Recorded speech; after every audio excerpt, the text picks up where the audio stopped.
திட்டவட்டமாக சொல்லுகிறேன், இந்தியாவினுடைய விடுதலை போராட்டத்திற்கு இஸ்லாமியர்கள் தந்த பங்களிப்புக்கு நிகராக வேறு யாரும் பங்களிப்பு செய்யவில்லை. திப்பு சுல்தானும் ஹைதர் அலியும் செய்த அளவிற்கு கூட எவனும் செய்யவில்லை. இந்தியாவினுடைய மன்னனாக முடிசூட்டி கொண்ட பகதூர் ஷா அவர் கைது செய்யப்பட்டு அவர் சிறைச்சாலையில் இருக்கிற பொழுது அவருக்கு காலையிலே கடும் பசி, உணவு கேட்கிறார்.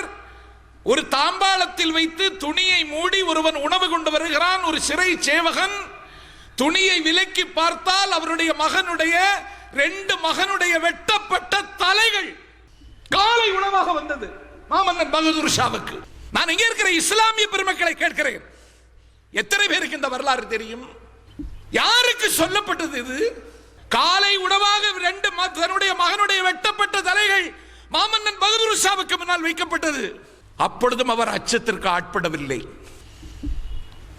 இந்த மண்ணின் விடுதலைக்காக பாடுபட்டு இந்த மண் சுதந்திரம் பெற வேண்டும் என்பதற்காக சூளுரைத்து இந்த மண்ணின் மன்னனாக முடிசூட்டுக் கொண்ட பகதூர் ஷாவுக்கு இந்த மண்ணில் 6 அடி இடம் கிடைக்கவில்லை.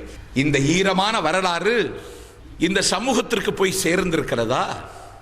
இந்த சமூகத்தில் கடந்த காலத்தில் நீங்கள் தந்திருக்கிற பங்களிப்பு வாழுகிற காலத்தில் எல்லோருக்கும் போய் சேரவில்லை.